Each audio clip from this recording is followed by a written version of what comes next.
Yo, hello, welcome to the second part of this Hofner restoration. So I fretted the guitar last part, I think that's what we ended. And now I still had to level the frets and then crown them, polish them. So that's what I do here. So you level them. I try to, of course this takes more time than presented here. I'm just kind of quickly showing the process of rounding them and then smoothing them on with out with sandpaper and then with fret polishers. And I will just talk all over this video and explain what I'm doing and why I'm doing it. And if you see something, this is all self-taught, and I'm not this guy who thinks everything I do is kind of the last bit of wisdom. This is kind of my way I worked out over the years. If you have ideas of what I can do better, let me know in the comments.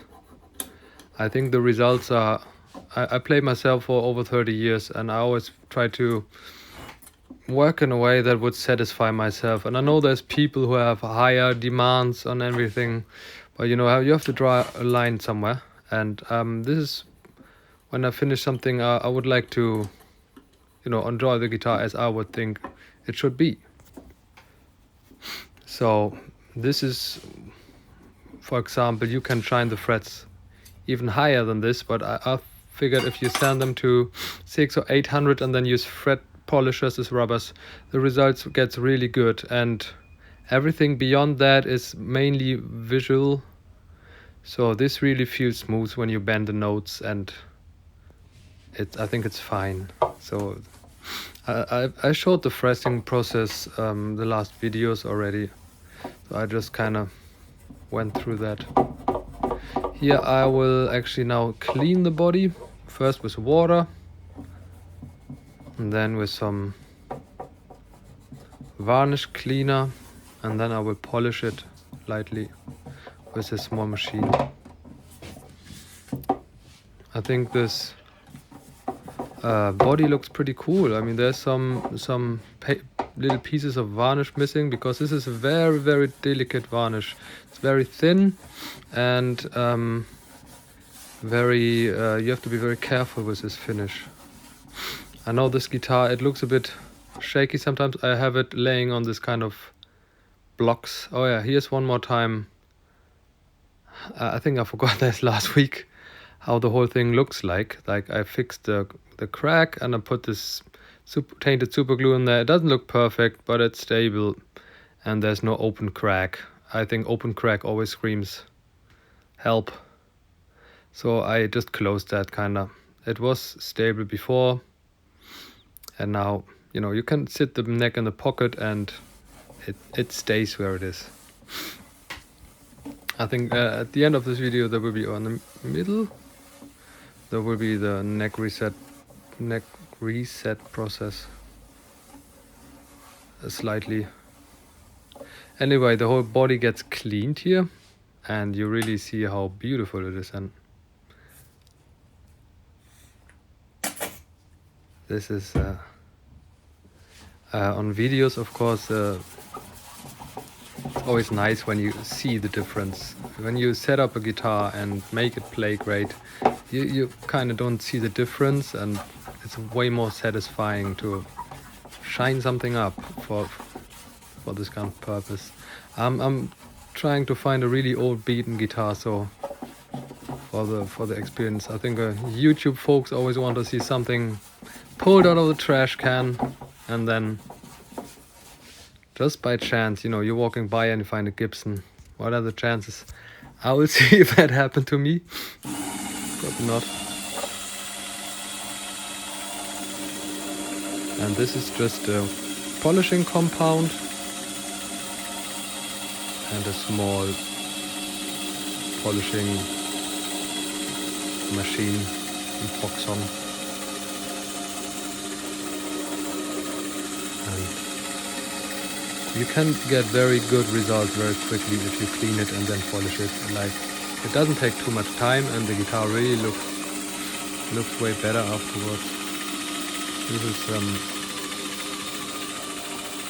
you know, if you only do this, if you really want to earn money, this is your favorite thing to do.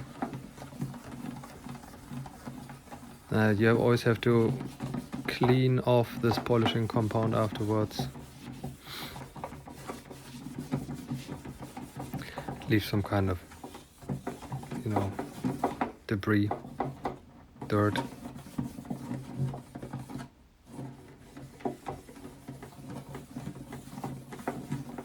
I'm not a big fan of this whole process because it generates so much dust and dirt, but it looks awesome and it's just yeah, kind of fun to see the result. You know, there's still bigger dongs and marks on the top. I'm gonna leave as it is. This is fine.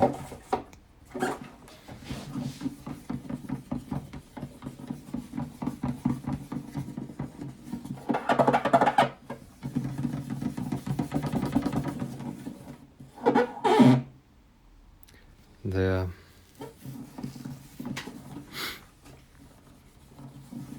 Yeah, what I wanted to say, I have this rubber things under the guitar, and the guitar sometimes rocks a bit on there, but usually as long as it's laying on this anti-slip rubber pads, nothing really happens. If you would have a very pristine high-end acoustic guitar without scratches, you would do it differently, but for this instrument that's fine. There's a bit of rocking, but these pads cost just a few bucks, and if you sand something or if you work like with a polishing machine, this is really helpful because the guitar just doesn't slip away. You don't even have to clamp it.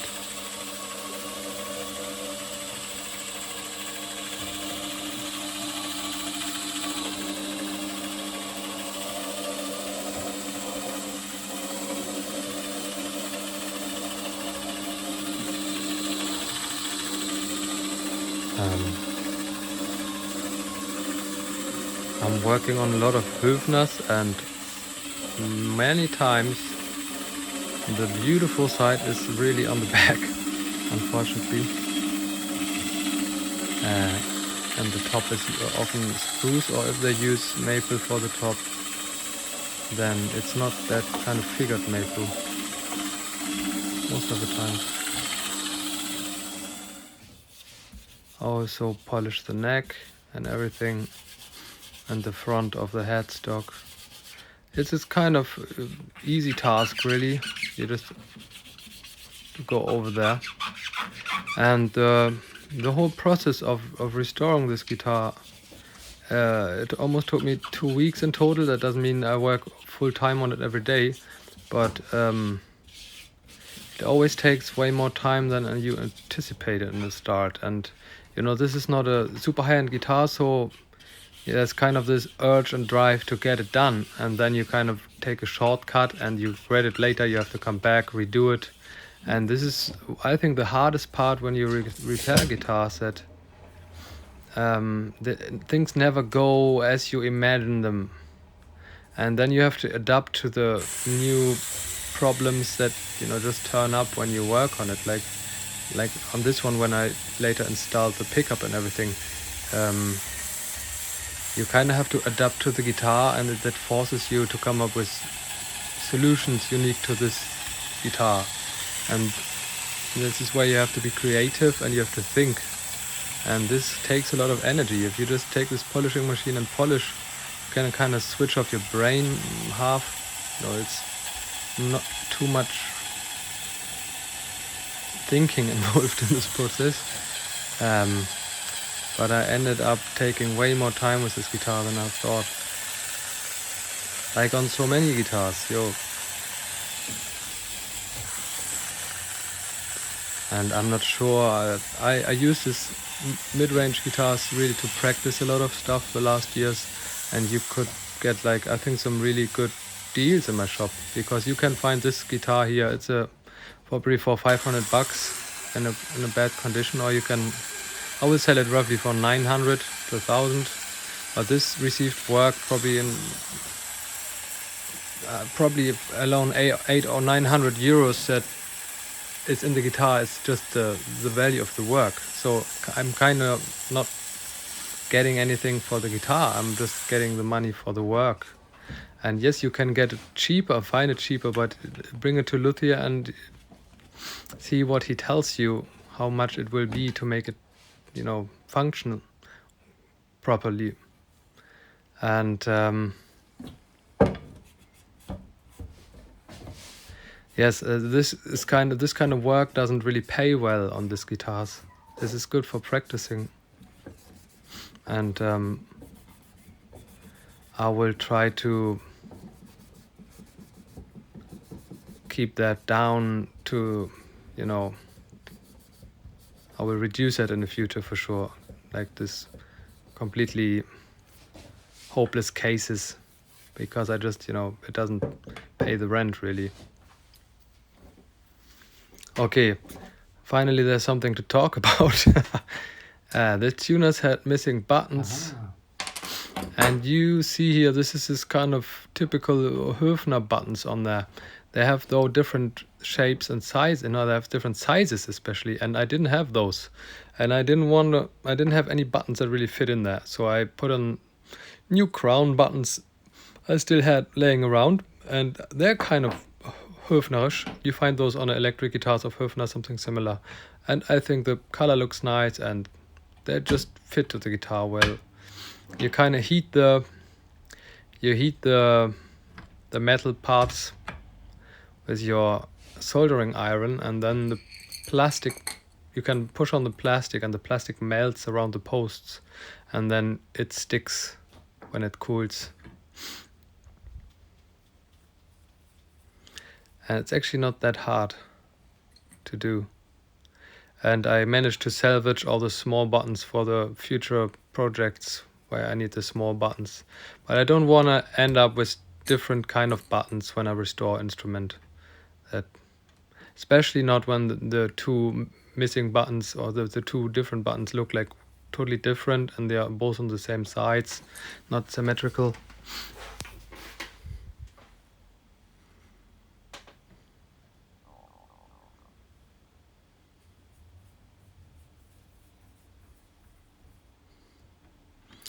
Easy go. I think that looks nice. Kind of the same white than inlays in the neck.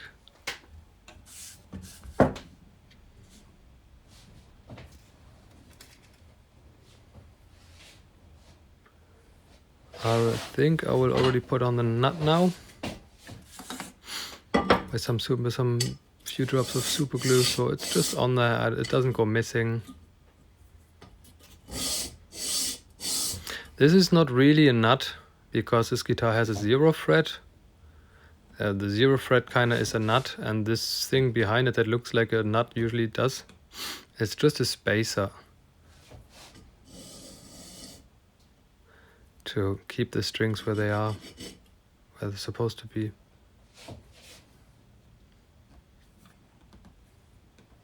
I hope I don't use too many wrong words here, but I think it should be more or less understandable.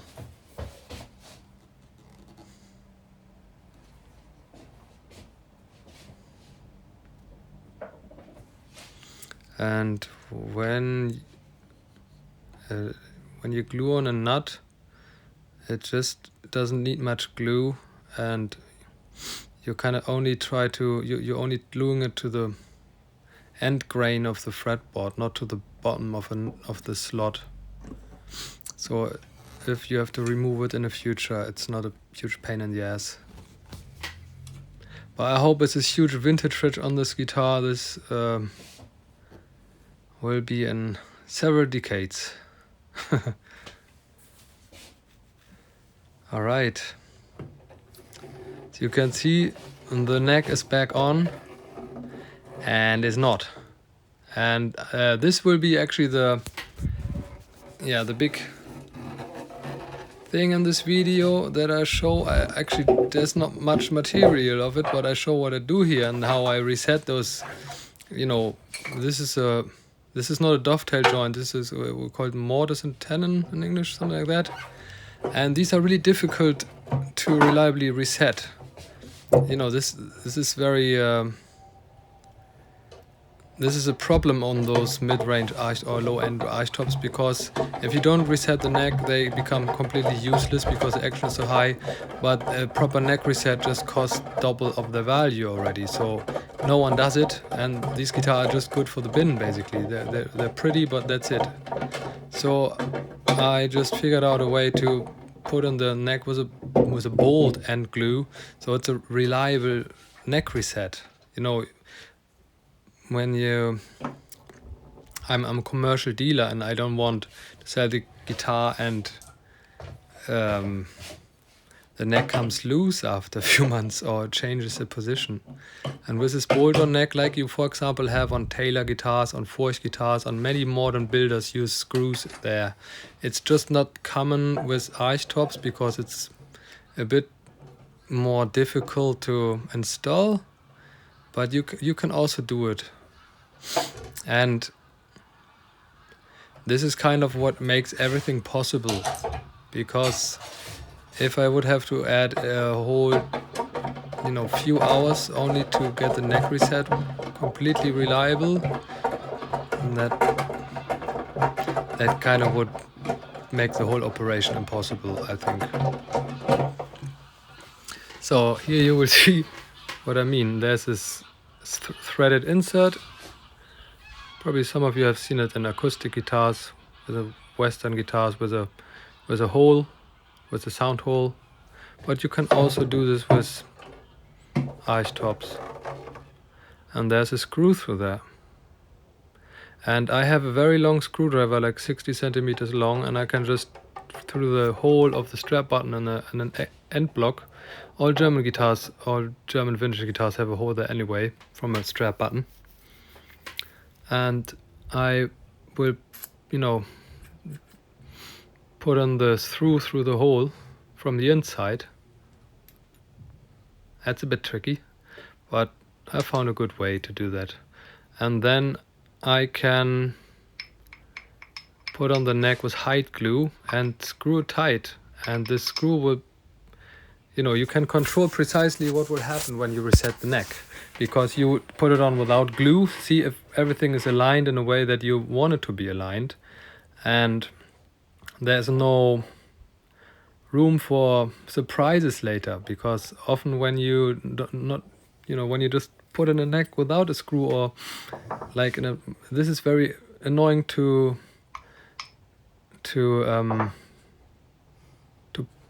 clamp. And with a screw you can precisely tell what will happen if you screw it next time, because it always goes on the same way. So I now quickly put on hide glue everywhere. This was still a good fit. I could, and it was glued on there with hide glue before, so this is a very solid way of attaching the neck, and a really quick one. It's reversible, it's invisible. The only problem with that is that if some guy in the future wants to reset the neck and he doesn't check for a screw there, then he gets kind of screwed. But I think this is the way to go on those archtops, and this is the only problem with the whole thing is that people will kind of have to check for it.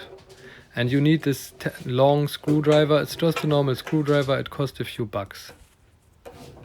And everything else, you kind of, a repair person should be fine dealing with, because this neck will be very easy to reset in the future. It won't be a pain in the ass. You can, and I've done it on a few guitars that I own, actually leave the glue. The screw alone holds well. But I think it's usually better to add glue. The whole force gets distributed on a bigger surface. But I've seen many modern, for example, acoustic guitars, like from Taylor or Forge. They use 2 bolts and that's it. And it's just the bolt that is further down at the heel kind of that takes all the lifting anyway. Because the further you go up on the neck heel, you know, there's not much happening there, the force. The screw only prevents the lower part of the neck heel to move up. Because the strings are already pulling the neck towards the body. The only thing you have to take care of is that the lower portion of the neck heel stays where it is. So it's a bit of balancing act. You want to go down as far as possible, but if you go too far down on the neck heel, of course, it gets too narrow and it might break, or I don't know. So usually in German vintage guitars you have a Stauffer system. I usually try to aim more or less where the screws are there, or a bit lower. Alright, the neck reset was one of the easiest things with this guitar. It's pretty funny, but it's true. Everything else was fighting uphill. The neck reset was the only thing where the guitar just was fine. And here you see one of the problems I had. This, I think, is original pickguard, and I want to reuse that. And I wanted to install a volume pot where the hole is. The problem is the hole was where the holder should be, and the holder was missing. The next problem was this hole is already big hole for a big pot, and yeah, I don't like those small ones anyway too much, so I decided to take a big CTS 250K pot. But then you have to get everything to fit. And then it kind of gets complicated. It's hard to explain. So the next step here is really to put on the tailpiece and to the two outer E strings. And because I wanted to put on the tailpiece, first I had to put on the ground wire, because the ground wire will go through the neck, through the end block, and the tailpiece, when you put it on with screws, it will, you know, connect to the ground wire. So keep that, you have to keep that in mind before you put everything on, because otherwise you would have to take it back off again later. So far so good. I have this long pliers from a dentist, kind of handy for fishing things out of a guitar. But this is always a fun part. I know every guy that does this kind of installation with archtop guitars, no one likes this. This is no fun. This is never fun. I lost it. It pops back in. I pull. It comes on the other side. You know, I didn't film all of that. You can spend a lot of time getting crazy. You know, the best thing really when you restore old guitars is usually when you're done, because it's always this great feeling that you brought something back to life. But you know, a lot of the way is to get there. It's just a pain in the ass, like this.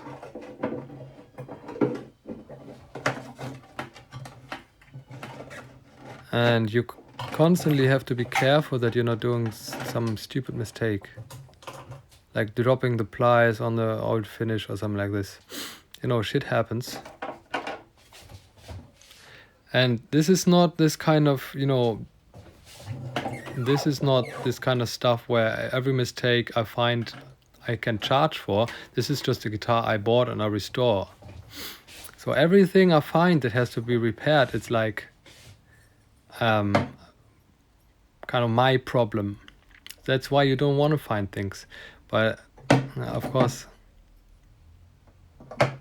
it doesn't get you anywhere, because I don't want people unhappy when they buy this. Yeah, just I don't know why. I think this is not all 100% in the right folder. Anyway, when you have old bridges with that, put on some glue.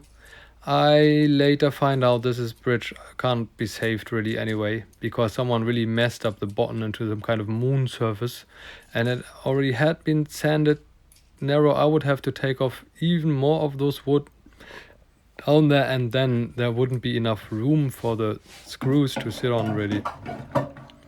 Yeah, this bridge was... Nah, this is not gonna make it. It's unfortunate, but you know, that's how it is.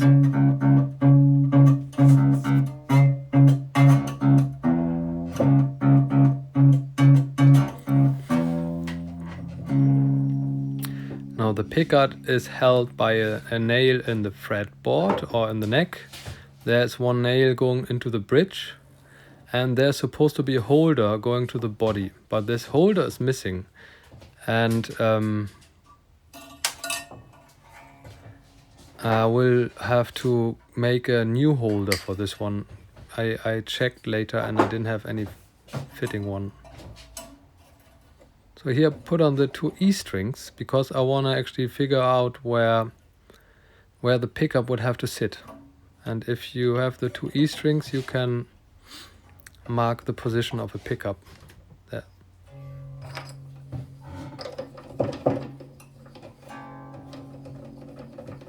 Those 2 E strings are anyway very handy to have, or even one, because you can constantly check if everything kind of worked out. This is the first time you know for sure.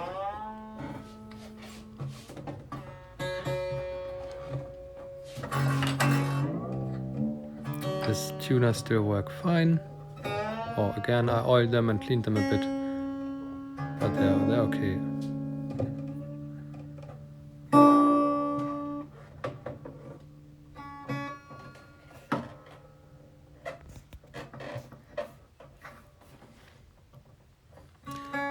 So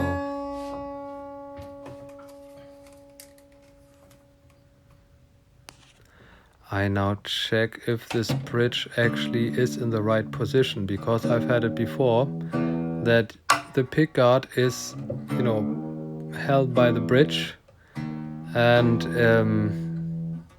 you couldn't actually move the bridge where you wanted to move for good intonation, because the pickguard wouldn't then either be too far away from the bridge, or you would have to, you know, drill a deeper hole into the bridge to get in the right position. This is all this kind of small things you have to check and account for, because otherwise you will have a surprise later. Also, this hole in the pickup means I have to use a big pot, and the big pot needs a lot of space under the pickguard, and you have to make sure that when you install this pot, there will actually be enough clearance under the pickguard for the pot. Because all the small pots I have, I'm not sure if there's this small pots with 1 millimeter shafts. The shaft would be almost as big as a pot. So all this, before you even drill a hole or, you know, do anything, you have to be aware of the situation. Does everything fit? Does it make sense? Because otherwise you would spend a lot of time doing something and removing it later, and then you have screw holes already and all this, well, you know. Yep.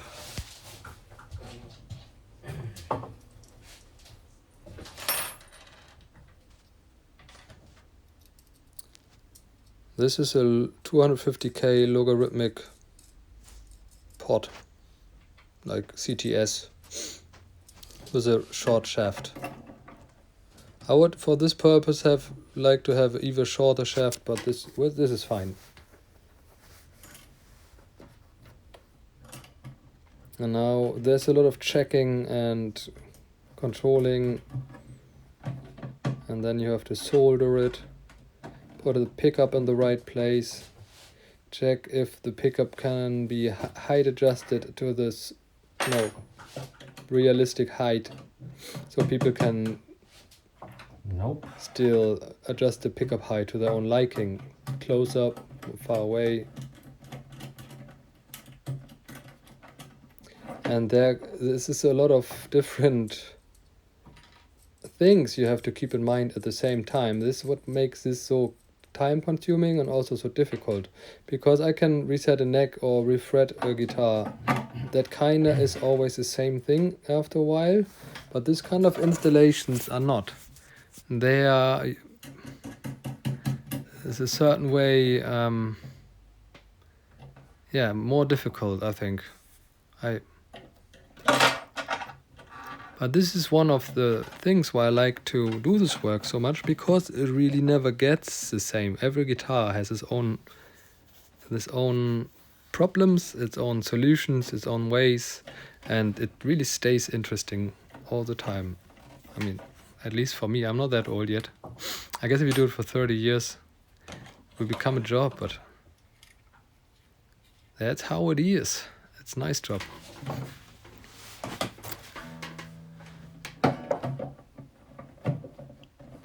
Ah yeah, this pickup mount is supposed to be used in a different way, kind of.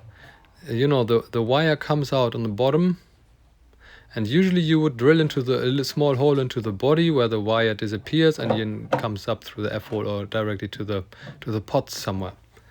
But here I'm going to the pickguard.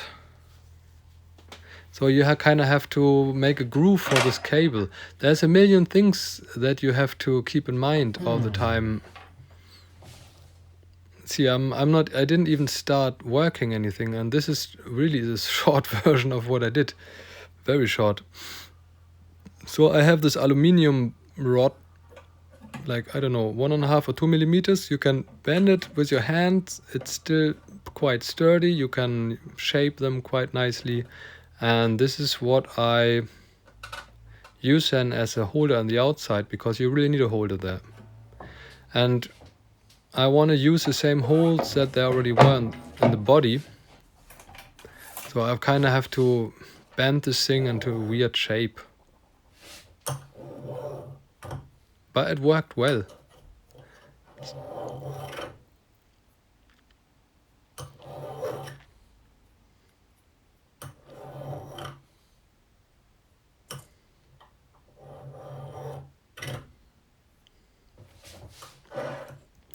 I think this is just, it's not high-end aluminium, it's some kind of cheap aluminium, but it works as a handle well.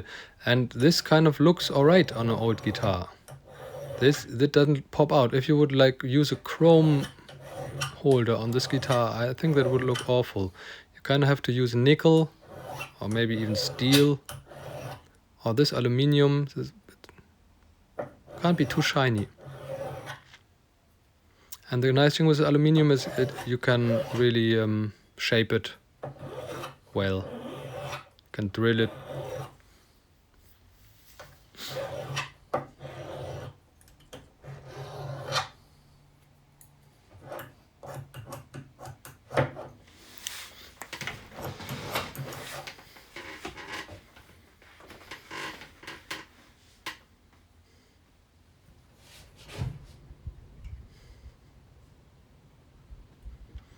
Yeah, now I'm drilling holes.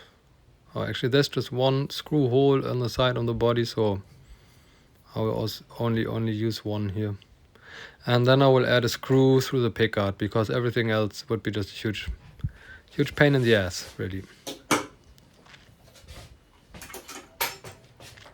I still have some old screws. They look like they were always they look like they always have been there. Oh my. Yeah, here I use my little screw driver machine, because I'm too lazy to get the big machine out, really. This takes like 20 seconds longer than it should, but steady wins the race.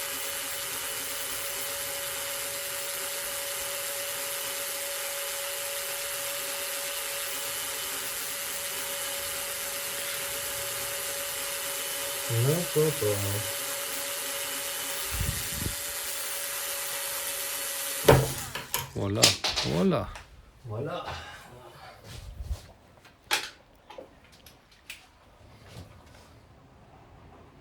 Now a bigger one 2 millimeters.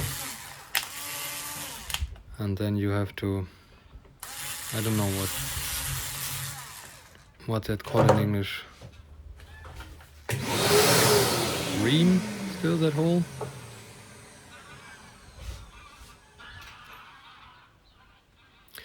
So the screw head will sink into this.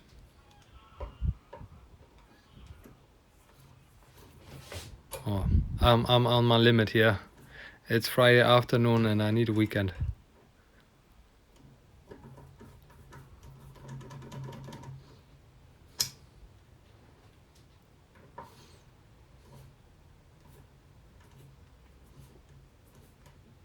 I plan to make 2 parts for this video, but I already saw that it will be 3.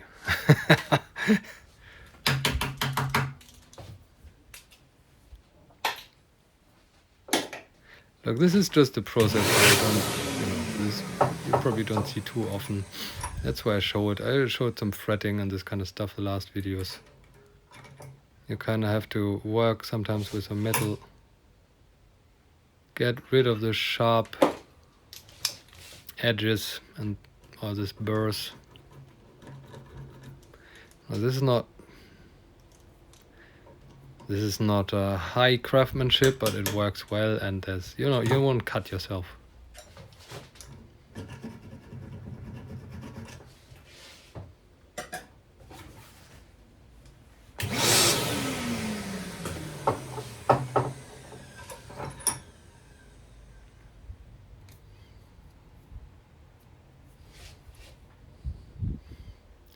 Now I have to make sure that this holder will actually attach the pickup at a place where the volume pot won't, be in the way.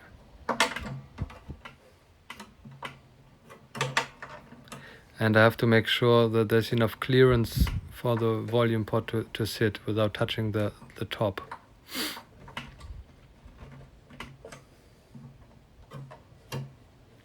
And then I carefully put some marker on a screw and mark the position on the bottom of the pickguard where I have to drill the hole.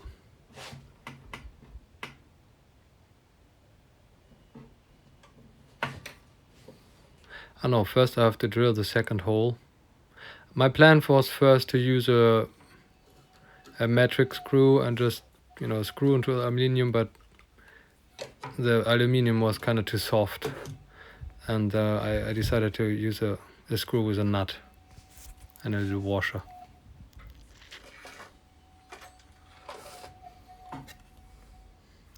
Voila.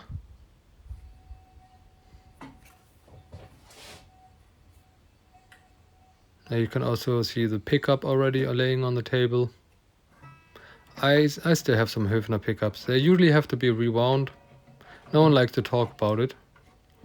But this is not an issue only with Hofner pickups. This will become more and more relevant in the future with many pickups probably. Because the insulation of the small copper wire will in many cases just have a weak spot somewhere, and then you have a shortcut and they have to be rewound.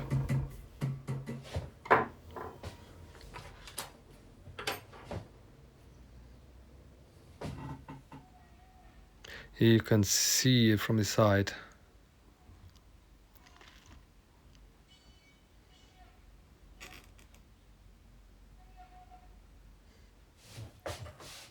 Actually, this could be. There's still some space to go down for the pot. Here I file the groove into the frame, and I really make a stupid mistake because I now file the groove in a spot where it's directly below the strings, and you will be able to see it, and it will look super stupid. I will realize that in a minute and swear, and then just make another groove somewhere. And I'm sorry, there's a small additional groove in this frame. And that's how it is now. This frame cost $10. if someone really, you know, really annoyed by this, just you can find that on Thomann, the Hofner pickup frame. The nice thing about these frames is, and also the modern pickups, Hofner still makes new versions of the pickups. They're still the same size. You can, the modern ones, some people like them better. They're certainly less microphonic, and if you want to play loud and clean and on stage, they might be the better choice. And I really like to, for playing at home, I really like the microphonic aspect of those vintage pickups of a studio.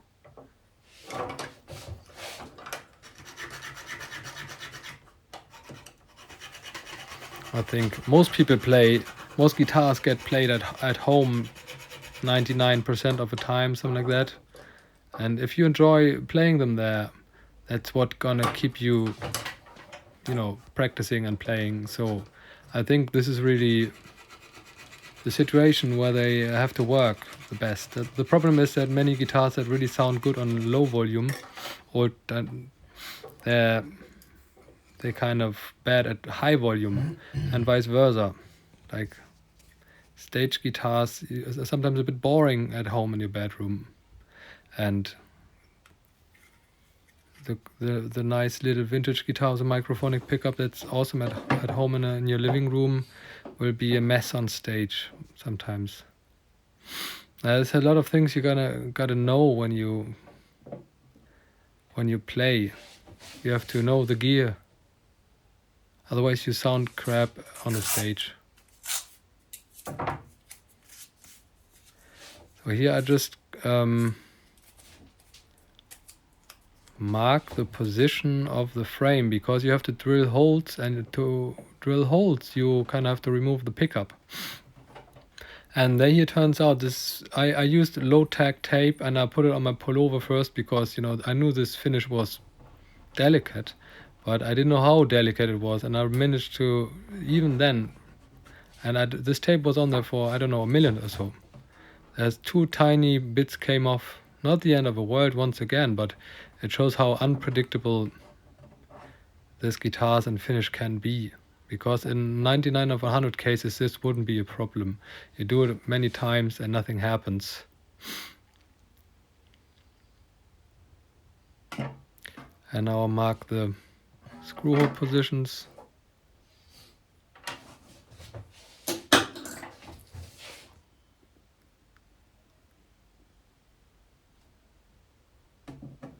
Okay, maybe it was 2 minutes.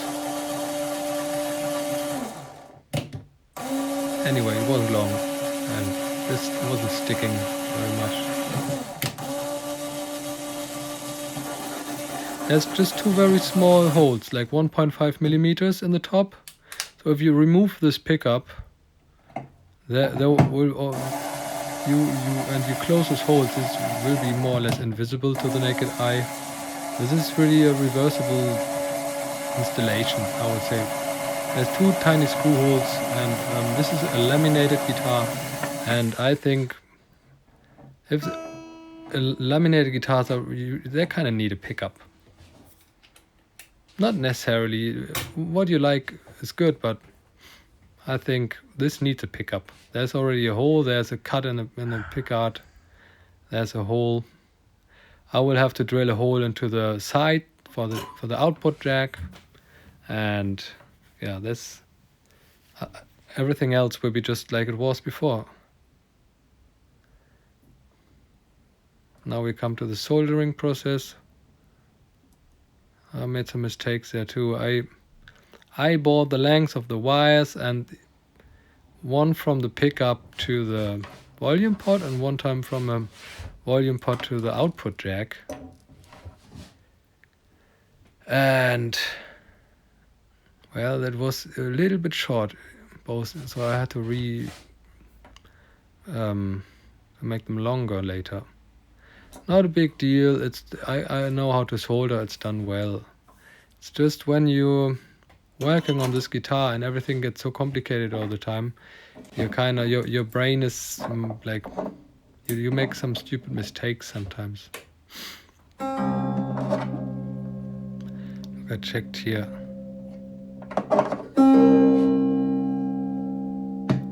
When you have a This wires with ground and lead. It's always helpful to, you know, have the whole if there's tension on the wire, it's supposed to be on a big solder with a ground wire, so there's no tension on the small hot wire.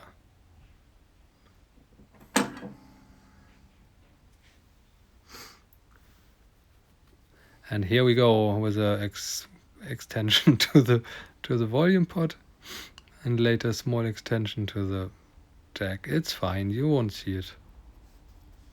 Mistakes are being made. This is a nice trick I have. I just use I'm not sure, probably other people have done that. I can't be the first one to do this. I just use a guitar string to pull through the jack. You can just make a hook out of it, and voila. This kind of holds on to the jack well if you pull it lightly, and then if you pull it stronger, it will come out. It works pretty well with a low E string, for example. Ta-da. 046. Voila.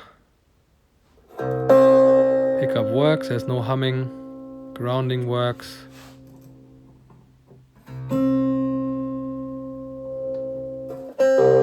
And you kind of feel like you're almost done. Okay, this is, I plan to be done today, but we have to do one more video with the rest of the work next week. Thanks for watching, and see you then.